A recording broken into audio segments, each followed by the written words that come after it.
Welcome back, y'all. It's an emergency podcast today. I said next week. It's now this week. It is still the same week. My boy Caleb, man, how you doing on this emergency Saturday weekend? Man, dude, yesterday some great news happened early in the morning, man. You know, I was, Caleb I, finally caught a smile. Caleb finally caught a smile. Look at him. Look at him. yeah, man, He I'm finally just just I'm super happy. The Raiders logo is up today for a special episode today, a special reason. it is special. It is special today. I I kind of wanted to talk about it yesterday, but I needed a full 24 hours to digest. He Man, has to it's simmer in the brain. He has to do those predictions in the brain. He's gotta let it simmer. And I want to hear what's up, Caleb. What are your thoughts? I'm Pete Carroll to the Raiders, man. How we feeling about it? How we feeling? That's a great, in my personal opinion, for someone who's not no damn Raider fan. It's a great move for y'all. Man, this is exactly the head coach that we needed at this time. Like the Raiders need a coach that's going to build a culture, right? That's going to bring some stability. That's what Pete Carroll has done wherever he's gone. Going back to when he was at USC and obviously, those years in Seattle. Mhm. There's no doubt Pete Carroll, look, he's a Super Bowl coach. He's been to two, probably should have two championships. We're not going to talk about him, Mhm. not giving the ball to Marshawn Lynch at the 1 yard line. We're not I going to talk mean, about that. we know that was a big mistake. I mean, we know what it is, and we just know he's an established defensive guy. Going back to 100%. his coordinator days, especially. Yeah, no doubt. New England and with the Jets as well. So I just think Pete Carroll, like, if you seriously look at it, like if you take emotion out of it, like the Ben Johnsons, the Liam Cohens, the Mike McCarthy's, these offensive guys, they're not going to take jobs where there isn't already a quarterback in place. Like the Raiders are in a position where they need to build something first, and then when Pete Carroll moves on, that's when you can have someone who can slide into Easily that just role. come and take the reins, right? Doesn't have that much pressure on him. 100%. And look, at 73 years old, everyone's going to talk about his age. Dude, 100%. Pete Yeah. Carroll is probably one of the youngest 73-year-olds ever, bro. You see how that dude is, bro. Like, Yeah, bro. Josh strength is on probably 10. You know what I mean? He's just. I feel like obviously I'm pretty sure you can attest to this. Just in sports in general, once you go away from something, you will miss it significantly, and you always get that itch to just go out and play, even practice, just be a part in some way. So I'm not surprised that Pete Carroll came back. I'm not surprised at all.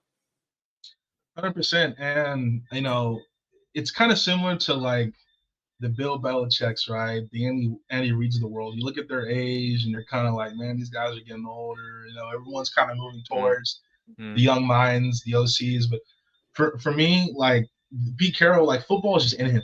Like Mm-hmm. that's just passion, that's his love. That's football is a part of him. So I think Pete Carroll is walking into a situation where, like, well, first of all, let me say something. I was able to watch some of these podcasts and these mainstream media, right, break down the Raiders hiring Pete Carroll. First of all these people that saying the Raiders is a dumpster fire right now and we have no talent. First of all, you're not been watching the Raiders, and quite frankly, if you're going to say the word disaster, you probably shouldn't be talking on sports. Get off the network. Look, Hey, no, I'm being serious, bro. Like, come on, bro. Like, I not get it. serious. If Serious. you're gonna call a team bad or like not good, it's understandable, bro. But to say we're just a complete joke, bro. Like, come on, bro. Like, we have no talent. That's ridiculous, bro. Yes. Like, Yeah. No, I hear so you. I hear you. I hear you. yeah. So, and I think definitely for me, people keep talking about Max Crosby. I think Max Crosby 100% stays now because at the Oh end of yeah, the day, no. That's. I'm pretty sure he's gonna learn a lot. He's gonna want to learn a lot from Pete Carroll. So yeah, I don't think he's going anywhere. yeah, 100%, man. And I think first of all, like moving forward, I think it's now going to be the most important thing for Pete Carroll is who is his assistants, but especially who's his coordinator is going to be. Hmm. Who's going to run the offense? Who's going to run the defense? Now, I there's like. already been rumors about Darren Bevel being the quarterback coach. That goes, he was the Seahawks OC from 2011 to 2017, so he already has that relationship with Pete Carroll. Hmm. Even there's potential rumors now about Shane Waldron, who I really don't want because we know how that it played out with him in Chicago as him in the OC. But Yep. obviously, the relationship we have with Pete Carroll, obviously that's going to come. That's going to come up. For me, I think the number one coordinator when it comes to running the offense, who I would like to see that's young and up and coming and has a lot of buzz, is Clint Kubiak. That's the number one guy for me. Obviously, he's gotten a few interview opportunities. Obviously, he was the OC with the Saints this past season. Like, that's the number one guy I'm calling. Like, Yeah. that's the guy. Defensively, I'm not gonna lie. I know we're gonna talk about it in a second, but Robert Saleh wouldn't have been bad. But I just think too, another defensive mind that is really interesting for me is I don't think they're gonna let him go because of how good this defense was throughout this season. Was Shula. I'm forgetting his first name from the Rams DC. Not Shula. I'm forgetting his first name. I'm blanking out. Whatever. But no, he's a terrific young defensive coordinator. The Rams are not gonna let him go because like their Rams defense was great. Another one is potentially Zachary Orr. Chris Shula. Chris Shula, yeah. I tweeted about him a week or so ago. He's really good. And then Zachary Orr as well, the defensive coordinator from the Ravens. Talk about him a lot, yeah. Yeah, he's 32, and the former player as well. But that's the kind of the direction that I want the Raiders to go. Young coordinators. So when Pete moves on and this team is in a position where he can hand it off and they're good, one of those two guys can take the reins as the head coach. Yeah, exactly, 100%. And I think just a few more adjustments. I just wonder what's going to go on with this quarterback situation with the Raiders. I wonder how the influence of Russell Wilson being available, how much Pete's going to invest in that. If he maybe wants to go a younger prospect, maybe he doesn't want Russell Wilson. He's like, no, I already know how that's going to go. And I don't want Russell. Love him, don't want him. You know, maybe he goes the draft route. You know, you guys, there's multiple ways. Free agency. I don't know if you guys want Sam Darnold, but you really have to just play out your options, I feel like, and just get the best available, get the best fit, get the guy who's gonna make y'all something. Yeah, 100%. Look, the Russell Wilson. I mean, it seems like everyone that Pete Carroll coached in Seattle, or all of his coaches, not going to be rumored to go to Las Vegas, right? Especially DK now.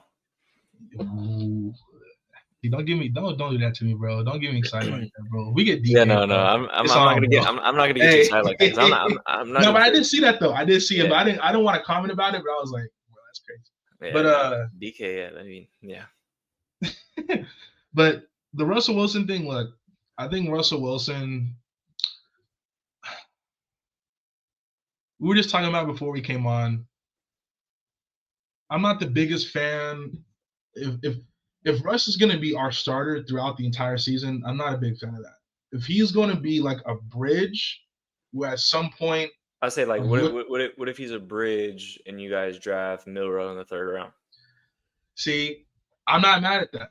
Like that's something that I can get on with because Russell and his leadership capabilities, his experience. We saw it this year with in Pittsburgh with Justin Fields. Like Justin Fields spoke highly of Russell Wilson, how much he learned from Russ. So I think Russell Wilson as a placeholder, I'm not mad at. But if he's gonna be your guy the whole season, nah. But obviously, look, I'm not mad at Russ if he comes in for a few games. For me, the one quarterback situation that I would go down the route of, that's kind of similar to this. That's not going to cost you as much money because Russ, the way he performed this year, he's going to get some. He's going to get some. I say about where Purdy should be getting paid $25 to $30 million. Russ is going to get some money. Yeah. For me, I would go down the route of Jameis Winston and Jalen Milroe because Jameis Winston. Yes, we know his mistakes. We all know he can be. We know the bonehead interception sometimes. Yes, we fully understand that. But Jameis is going to cost you way less money, where you can surround the entire team with better players in the draft, in free agency. If you're going to pay Russell Wilson, if you're going to pay Sam Darnold, or try to get Kirk Cousins, they're going to take up a lot of your cap space. You know what I mean? And upon getting those guys, I would say, honestly, you would need another weapon on top of that. Yeah. And Jameis Winston this year, like, yes, he had his mistakes, but Jameis Winston played pretty well this year. Like, there were some games. Anytime I see Jameis Winston play, it's always decent. It's never terrible. It's just one of those 5 games. There will be one game he's going to have 3 or 4 interceptions. It's just what happens. Yeah, but again, though, like I'm fine with that because I believe Pete Carroll is going to build this team the right way, 100%.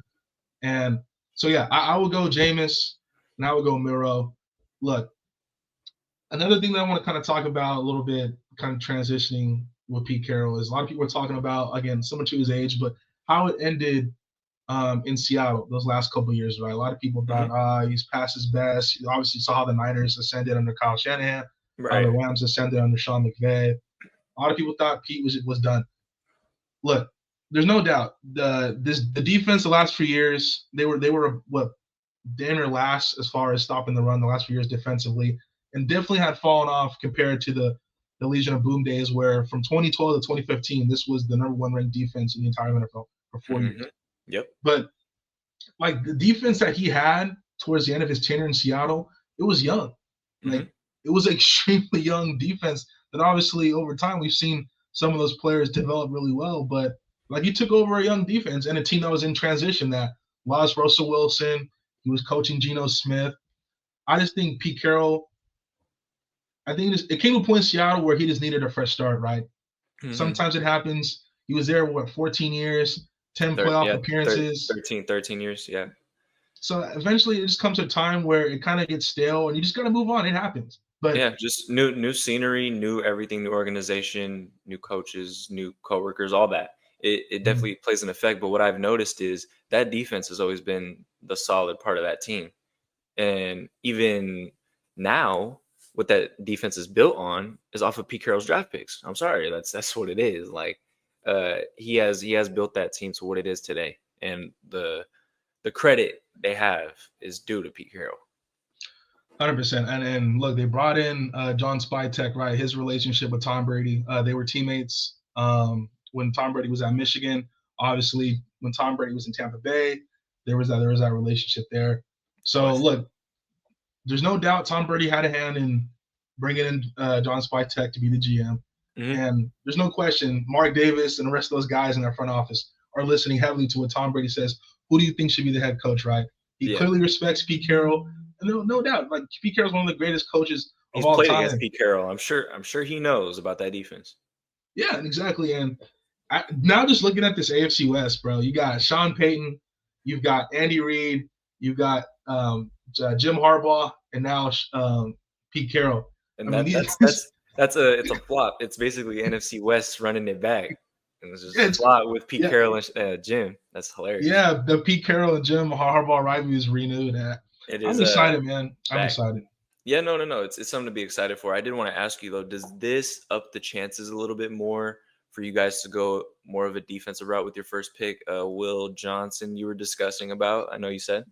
hmm Yeah, I think Will Johnson or Mason Graham for me is Mason probably Graham the would pick be there. lovely for you guys.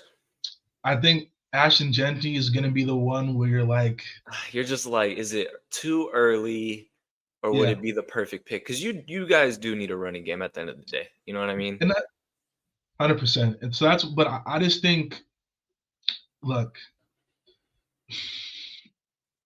I think what's probably going to happen is I think the Raiders actually, especially if they're not able to get one of those two quarterbacks, I think that they actually trade back I and they could see get that. I could actually see and that.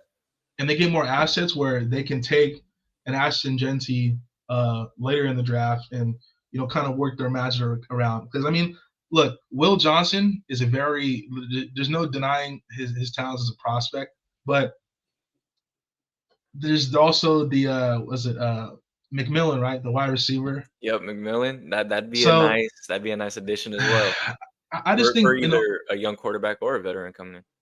yeah, I just think in all likelihood though, I think the Raiders just trade. I think there's a chance they trade back and just get more assets, get more picks, and really try to just get as much young talent as they can throughout this draft. But Yeah, no, definitely it defense wouldn't hurt. wouldn't be surprised. It wouldn't hurt. Sticking on defense, I'm actually happy too. Yeah. It's a happy emergency pot set. I don't think it was nothing to go off for or be disappointed in. This is a happy emergency pot. Robert Saleh returns to the San Francisco 49ers as their DC. Something that was very much needed. Something the defense, I'm sure, needed they need the spark back in them. The energy that Saleh brings is different. Shout out to D'Amico Ryans for taking over after him because he definitely followed in that kind of explosive regimen in that savage energy, right? But these past few years, man, it hasn't been looking pretty for this. Well, I say past year, with Sorensen, it doesn't mesh. You can tell his defense has gotten very, very soft.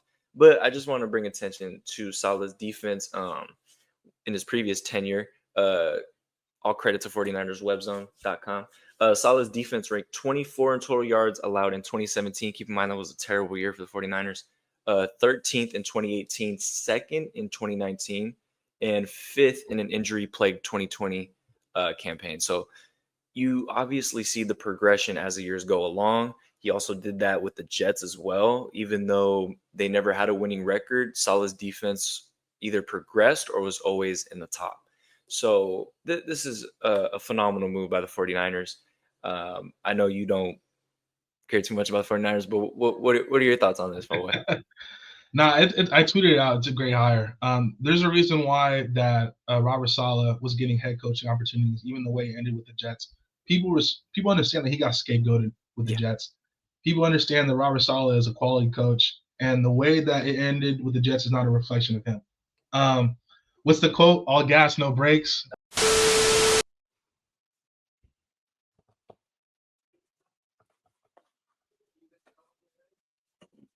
Subscribe, motherfucker. That's right. That's Robert Saleh. He's going into a defensive now where it is a little bit of older, and they are going to have to make some decisions right on some pieces, right? They announced not too long ago that they're going to release Javon Hargrave. Yeah, Charvarius isn't looking to come back. He's announced that. He's announced that himself. Hufanga's is a question. So yes, some different inputs on the defense, but I feel like Robert Saleh could definitely put it together, adding on some new pieces from free agency. I'm pretty sure his input is going to be absolutely phenomenal in what guys they choose. And also in the draft as well, this kind of makes me think that the Niners will definitely go O-line. I think the decision-making by Kyle Shanahan and the organization itself right now, it's definitely in a I'm not playing type of mode. It's definitely like we need to get this together or this is gonna blow up real fast type of moves. So I feel like hopefully in the draft, I do want them to invest in defense. I do want them more secondary, interior D linemen, please. But please, if you're gonna pay Brock Purdy that money, you get that O-line fixed. Yeah. So I mean, was your heart broken when you found out Brandon Staley wasn't going to be your DC? Oh no, I was wondering like if he got fired or something. I was like, I don't even want him to be near the cornerbacks. He was the cornerback coach last year. I don't even hope he got fired from that. You know what I mean? Yeah. But looking at this though, Robert Saleh is definitely going to bring back that savage, explosive energy. You always see him get hyped up on the sidelines. All those clips. I know everybody remembers that. But yeah, it's just a significant improvement. But yeah, man. I just think again, you're bringing in a guy who he knows Kyle Shanahan. There's that relationship there. You look at the leadership or the leaders on that defense. With Nick Bosa, Fred Warner, and now I think most importantly, though, I think this signals too that they're probably going to bring back Dre Greenlaw. I think he's probably going to be the most important deep. Bless you, bro. Thank you, brother. Got you. I think Dre Greenlaw is going to get re-signed. I think he's probably going to be the most important re-signing on this defense. Yes, but honestly, it doesn't look like we're re-signing him. To me, Greenlaw is no. I would 100% be like re-sign him 100%. I just think his price tag may be a little too much, but it's valid because he plays out of his mind. Then again, they could always bring up the injury talks and the contract talks as well.